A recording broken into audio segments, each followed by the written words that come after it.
Last time on Final Fantasy IV, we did a whole lot of stuff that wasn't involved with saving the world. Now, let's go wrangle us a whale. Yeah, no, we already knew you were coming. Look, let's not waste any time. Let's just get straight to the plot.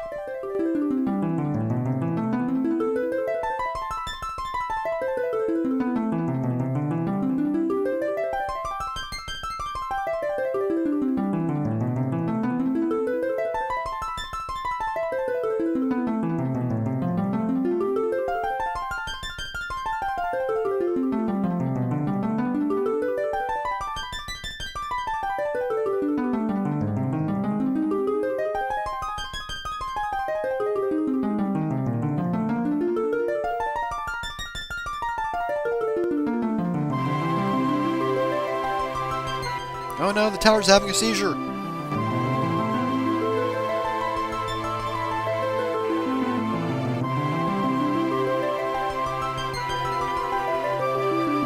Lens flare!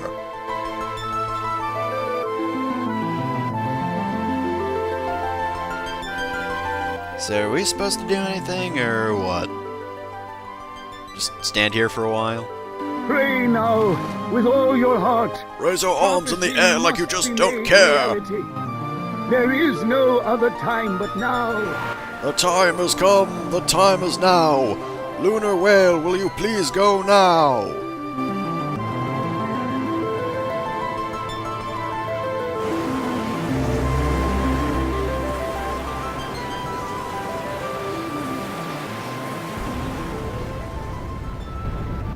Oh, whoops, we accidentally caused the apocalypse. Okay, back up everyone, let's try this again. Behold, my children.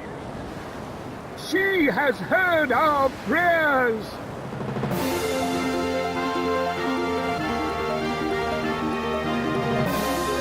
It's a whirlpool! Good job, everyone! Yeah, that's pretty great. Yeah, look at that edgy airship. Cool. Yeah, it's alright. She is risen. The promised ship of light. The Lunar Whale. My name's Edgy the Whale, Dad! Yep. That sure is a still screen. Okay, it's not that impressive. Come on.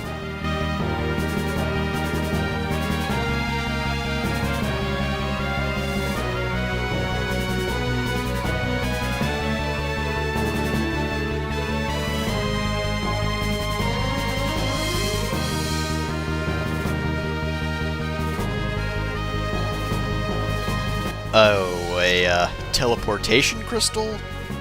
Could it be powered by something else? We've got a really bad track record with crystals.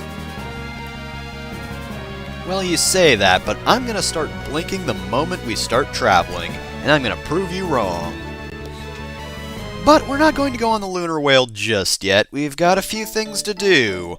And of course, who else would be better at ruining the mood than our good ol', I'm not even going to pretend we're pals, Naming Way, or whatever he's calling himself now. Who are you again? Loving Way, that's right. That's great. I don't care. Yes, unfortunately, I do seem to have helped you out. That's a little unfortunate, actually. Wait, why would you bother? You're only going to be Wedding Way for a single day. Loving Way could apply. Whatever. And we get Rose's love. As I said before, the name you give him before determines what this augment's name actually is. I'm not going to be using it because in this version of the game, it's basically a normal attack, but it gets stronger the more online battles you do with lights.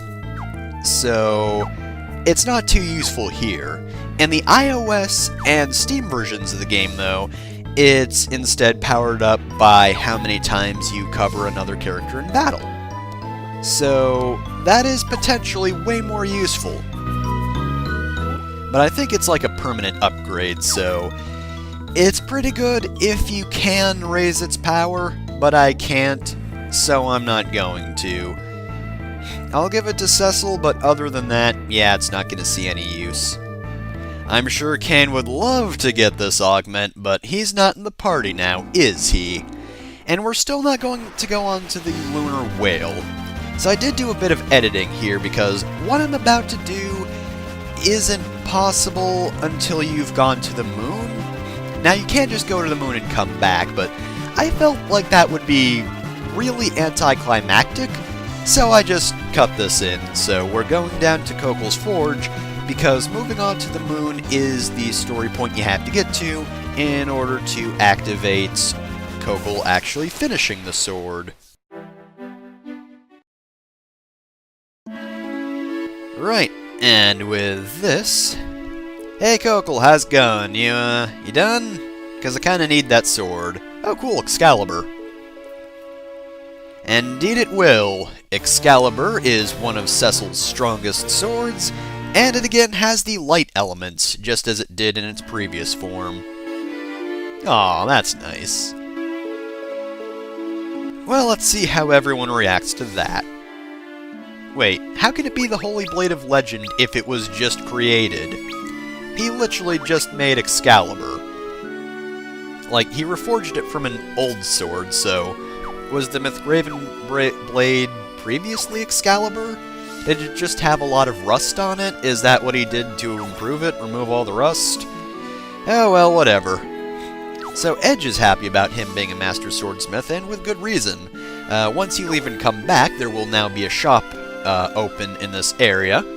It sells 3 items. Yoichi arrows, which were super cheap in the original version, since you needed a lot of arrows rather than just one. But of course, since you only need 1 arrow in this version, it is a much higher price.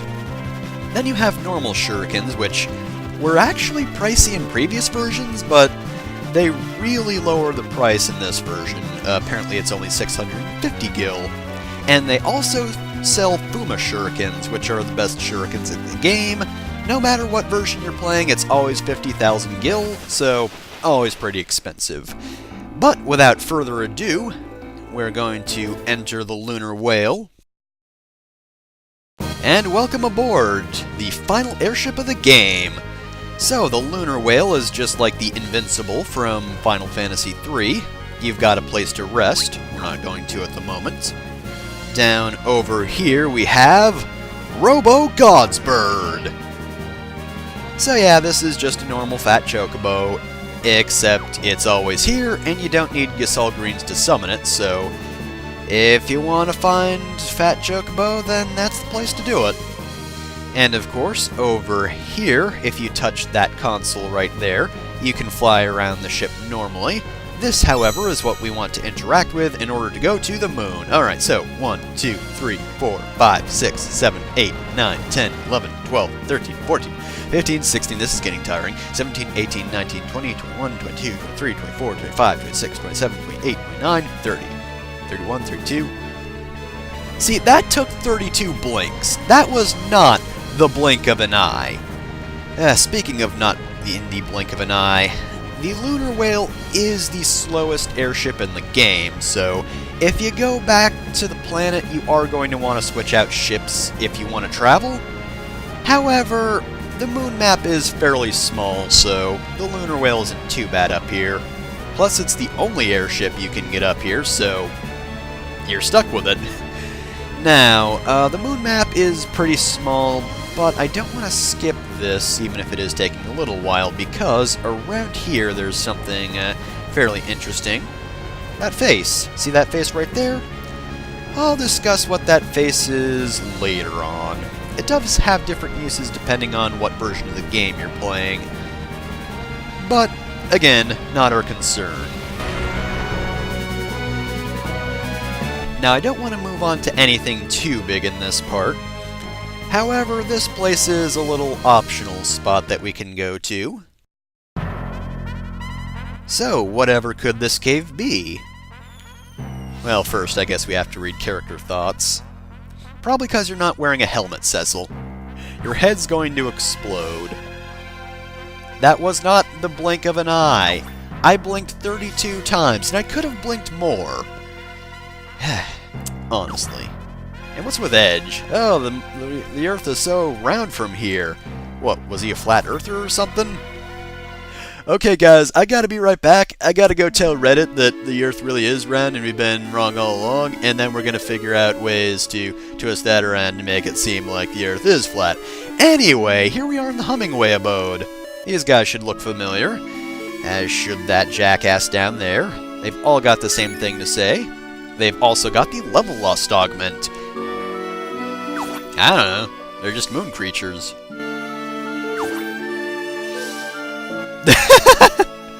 Oh, Edge, I'm on the same boat. Let's not talk to any more of the ones just hanging out around here. Alright, so level lust.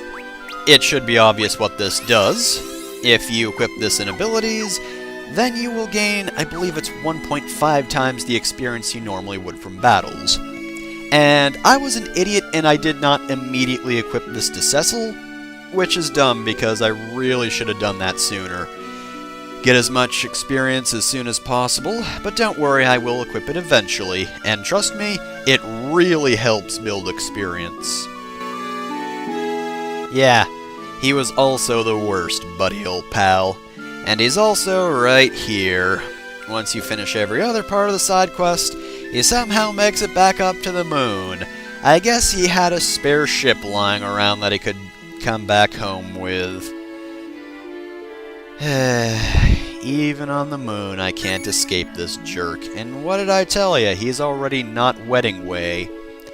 Apparently his wedding took like 12 minutes. Less, probably. Yeah, I wouldn't agree, but I don't want to be around him any longer, so I'm gonna leave you to deal with being married to Hummingway, Namingway, whatever his name is. So, with that being said, there is one more optional spot on the map, but that's an actual dungeon that I don't want to go to just yet. Instead, our main goal is to reach this place, because, well, it's highly suspect, but we can't land on this spot of the moon. We can land on the top layer, meaning, next time on Final Fantasy IV, we're going to be making our way over to that crystal tower. And I swear if I see Xande there again, I am going to punch him very, very hard. Oh, and I'm getting lost on my own ship. Well, that doesn't bode well, but nonetheless. Gonna get out of the ship so I'm not standing inside of it, and next time on Final Fantasy IV, we journey through the moon.